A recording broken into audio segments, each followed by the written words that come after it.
hey friends, it's Tracy and Violet. Say hi, Violet. From Tea Time with Tracy and Violet. And it is Thursday afternoon. Oh gosh. Let me see. Can you see? You can see. There she is. She's on her lead. I have her hooked there so she doesn't take off like grease lightning, if you know what I'm saying. So my husband's just pulling out of the drive. I'll be right back and we're going to talk about a book. Alright guys, I am outside in our front lawn. I thought I'll get a little bit of sunshine. No, I'm not stripping for you. I just don't want suntan lines. If I can help it. There, got my girls covered. That's all that matters, right? Anyways, I got a teacup here. Right here. Look at this beauty. Isn't she beautiful? I love these colors. This would be a good fall one too. They're not the flashy little pink flowers. They're the color coordination. Yellow and a type of blue and green. I really, really, really love her so much. If I was a teacup, I'd be one like with these kind of colors, I think. Well, at least depending on my mood, right? So, there's a big truck going up the hill. But she has gold slipper down here and gold up at the top, and I don't know if you can tell. It's not perfectly smooth up here. There's little rivulets or little indents, can you tell?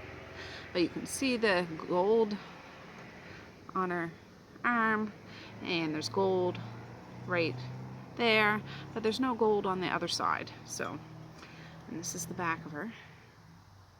She doesn't have any pictures on the inside, but she don't need none. No, she don't. So, and here is her skirt or her pedestal. And there's gold all around here, and it has the same sort of little rivulets, waves, as the top of the teacup. Yeah. This is bone china Royal Veil, made in England, product of Ridgway Potteries Company. I have a lot made by this Ridgway. Now, I'm not having tea right now because I'm outside and it's hot. I'm having a carbonated water. There's no sweetness in this or anything. It's just like an essence of grapefruit sort of thing. But I'm going to drink it out of a teacup because everything tastes better in a teacup or a mason jar. So, there.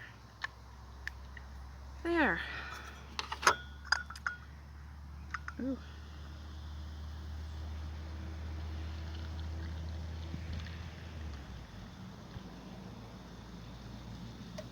You guys are currently sitting on a little picnic table, and I have my, what are those chairs called? Gravity chairs, pulled right up to it. So, gotta love that burn, right?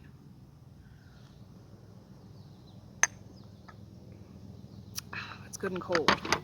That rest in that can probably won't stay cold for long, but I'll get through it, whether it's hot or cold. I want to talk about this book. I read this book yesterday.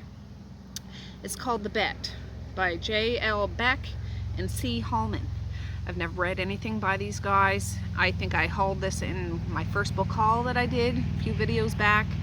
Not the library one, but the other one. So I'll read the back of it. The bet was simple. You draw a name from a hat. That's the girl you have to seduce, the girl you have to make fall head over heels in love with you. It wasn't hard for me to do. In fact, it was something I did all the time. I was known for breaking hearts. Sex was just that, sex. It didn't take me very long to get a woman on her back. And then I drew her name, Jules Peterson. My former best friend, my first kiss, my first love. She shattered my heart into a million pieces 3 years ago. She left me right when I needed her most. And as fate who have it, she had entered my life once again at almost the perfect time. She was a transfer, fresh meat, and she had just put a target on her back. It was my turn to make her pay. It was my turn to break her heart. Holding on to that hate, that anger, that effing heartbreak, it does something to you. It breaks you, and it broke me, and it tainted me, just like I would do to Jules. She used to be my everything, but now she was nothing but the bet. All right? So, that sounds pretty dark and twisted, doesn't it? Spicy and, oh, this could be interesting. Now, it's not a great big long book, but I read this in one day, and it's the first Northwood University book 1, so there must be a series. And I'll give you the skeleton. There's 256 pages in this book. So this guy, God, what the heck is his name? Not that one. Remington. Or Remington. He's the hot shot on university campus, like on campus. He's the rich guy that can get away with everything. And he's not afraid to flaunt it and tell everybody about it. Like, what are these professors going to do if I do this or that? They're not going to say jack. That kind of a prick, to be honest. It starts off, he's in one of his classes. I don't know which class it is. And it's, of course, a big auditorium. University classes often are great big auditoriums. And, yeah, he's sitting beside some girl. And girls flock to him because, of course, he's big and handsome.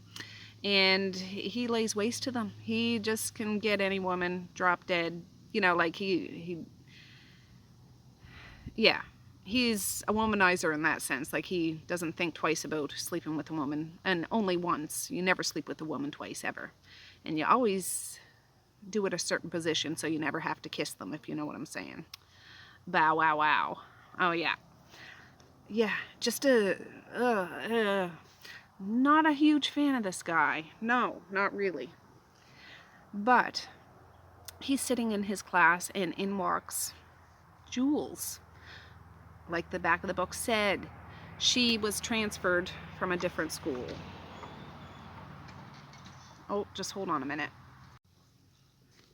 So she walks in. Ooh, don't want to make you drop. She walks in and is shy. She's meek, she's quiet, she's not very big, and she doesn't know anybody at this school at all. The professor, just directs her to a seat, and this is where Remington sees her. Now, she doesn't see him, but he sees her. And just as she's getting to her seat, it's close to him, but not right beside him or anything, just ahead of him, she notices him and gives him a little smile, like, not in a snarky way or anything. She was just like a shy little mouse way. This is Jules. Anyways, as soon as he sees her, his blood boils, and he can't focus on the class. When class is dismissed, she goes out on her merry way, like trying to find, because she's brand spanking new to this campus, she doesn't know her way around. And he comes and confronts her, and full on confronts her, like right in her personal space. She sees him coming for her, and she goes to give him a hug because they haven't seen each other in 3 years. And he just is a fargan ice hole. Replace those words with, the not so nice words instead of the funny words. Mean. What are you doing here? You're not supposed to be here. This is my campus. I told you I never wanted to see you again. Don't talk to me. You're not even coming to my classes and stuff like this. Just ridiculous. And of course she's shook by this. Like, she's like, what did I do? What happened to my Remy? What happened? Like, we were such good friends. Why is he treating me this way? So she runs off because she's never seen him this way. It's been 3 years since I seen. Now, I have to say, She was 15 when she moved away. 15 years old, due to circumstances she couldn't control. All right. When she leaves that class, she ends up going to the rest of her classes, and she meets some guy in the class that invites her to a party. She's like, no, I don't know anybody here. I don't feel comfortable going. But she ends up going. She brings one of her roommates. She lives in a house with 2 other girls. And Violet, can you please get out of the flower bush? Thank you. It turns out at this party, Remington's there, and the confrontation, well, it's assault, pretty much assault. And not just like pushing and shoving. Just from the little bit of story, this all happens right at the very beginning, so I'm not giving anything away, just at the very beginning. Full-on assault. Doesn't go all the way, if you know what I'm saying, but with no explanation. Like, she doesn't know why he's so angry. Which, at first, I was like, oh, well, this is just why it's a dark romance. But since I read the whole story, I'll give you my thoughts on this. So, anyways, at this party, this is where Remington and his buddies, one of them being the guy that she met that invited her to this party. This guy, of course, didn't know she knew Remington at all. They draw names, and it's just for bragging rights. Whoever can seduce and sleep with their woman first, they don't have to do any frat house cleaning for 6 months or something like that. Ridiculous. Remington gets her name and decides to switch with the guy that invited Jules to the party. But as soon as Remington sees this guy, his name's Cole, go talk to Jules, he snaps. He's like, nope, never mind. He takes it back. Like, he doesn't, nobody's getting Jules. I don't want her to be happy at all, even if they're just using and, banging and leaving kind of thing. She's mine to destroy, nobody else's. So, that's where the story goes. He's on a mission to make her life miserable. Miserable. Now, there's some things along the way we find out about Jules and why she's at that school. Horrible things that happened to her in her life. We find out, well, like I said, she was 15 when she left because her parents had separated, and her mother was not a fit mother to have her and her brother, so she went to live with her father, which that's what she wanted to do anyways. Turns out they were not in her life anymore, so she had to move home where she lived, or, grew up most of her life. And she got transferred to a school where she was more on comfortable terms, I guess. But, see, when Jules was growing up, Remington and her and Jules' brother were all friends, like best friends. They were never intimate friends. They were never officially boyfriend or girlfriend at all. Like, at all. Like, they weren't.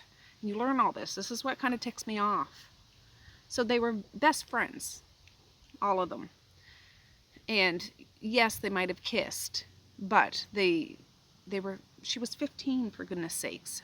So when her parents split, which is no fault of her own, she had to go with the more fit parent and the healthier relationship.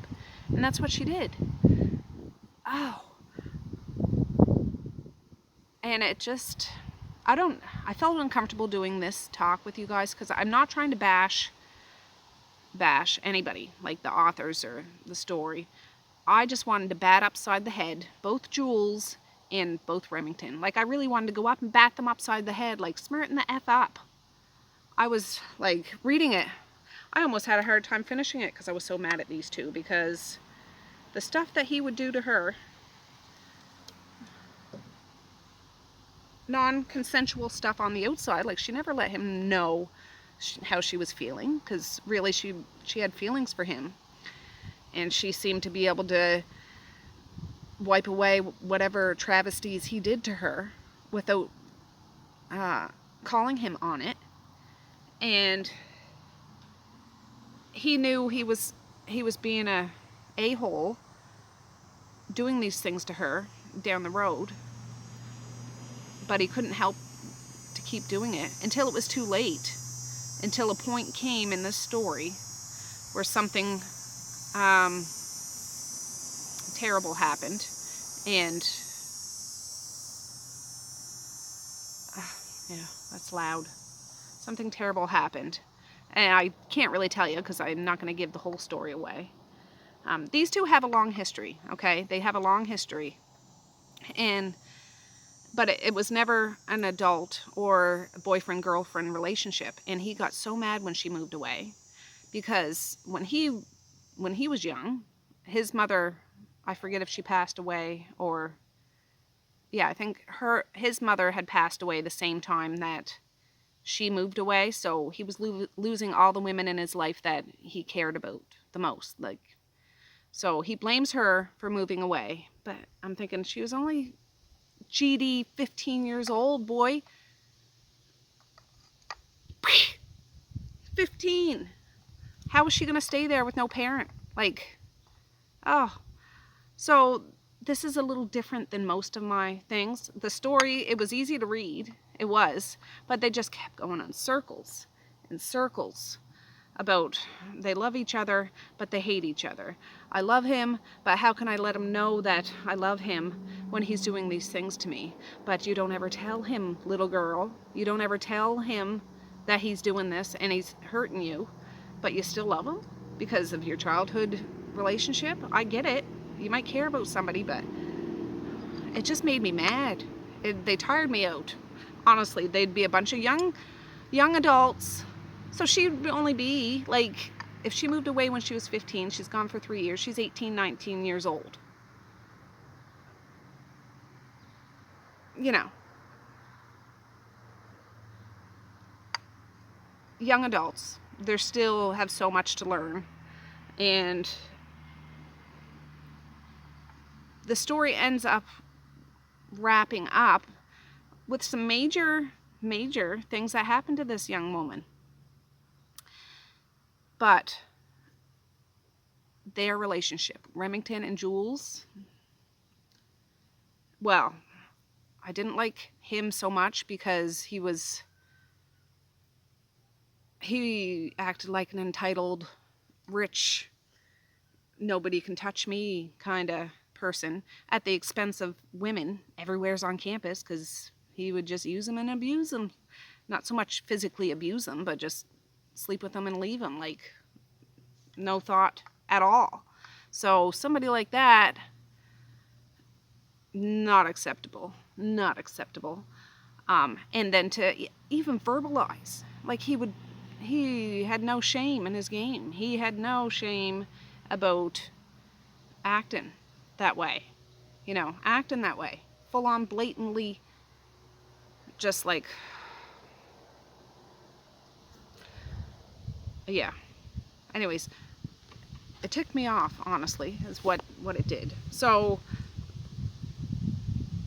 if you're into that, fine. I don't know if I'm going to read any more of this. It just seemed like those young people should not. They're both weak, is what I'm saying. He's weak because he's acting like a, honest to God, 2-year-old in a 20-year-old body. He was having temper tantrums. He reminded me of a little toddler having temper tantrums when things didn't go his way. Full-on temper tantrums, and then he'd feel sorry for himself, throw himself a pity party. I know I'm a terrible person. I'm just... Yes, you are. Go sit in timeout until you can, straighten up and fly right is what I would have told him. And her, she had a rough go. She did. But she needed more of a backbone. More of a friggin' backbone. Yes. But I do have to mention, although she didn't have any more family in her surroundings, when she was growing up, I should have said this before, I just did that little tangent. She was often over at Remington's house because her older brother Jackson was best friends with Remington too. And Remington has 2 older brothers that were all there. So they all kind of grew up together. So she knew his family and all that sort of thing. Yes, they had a strong childhood connection, but 15 years old and had to move because her parents got divorced. That's not her fault, son. No, it is not. So take your arse back over there and sit down and shut it, is what I wanted to say. But they're not real people. It's just a book. So it's not a deep story that gets me twisted up in knots for that. It got me twisted up in knots because I wanted to bat these 2 upside the head. That's just my 2 cents. Just my 2 cents. So I have other books I wanted to talk about, but I really just read that yesterday, and I wanted to do it while I still had this fire in my belly about the ridiculousness of these 2 young people. The book, the writing was great. It really was. It was. And maybe that was the purpose, because I like books that get me riled up. But no, the book was good, but those characters, they're toddlers in a grown-up body. Both of them.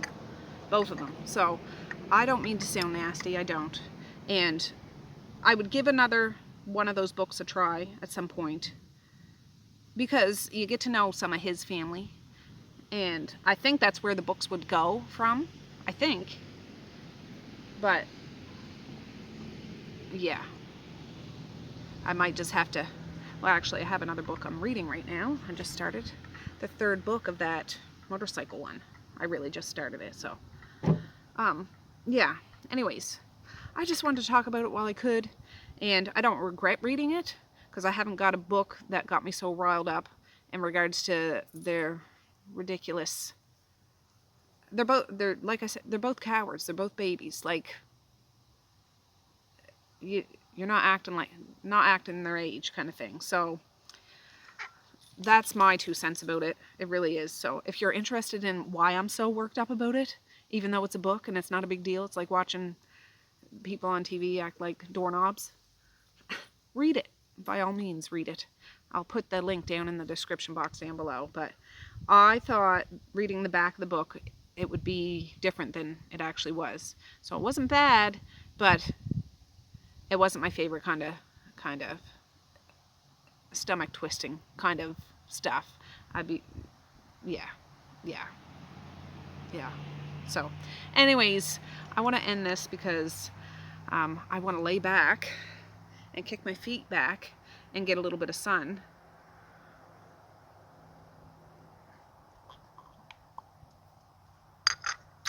And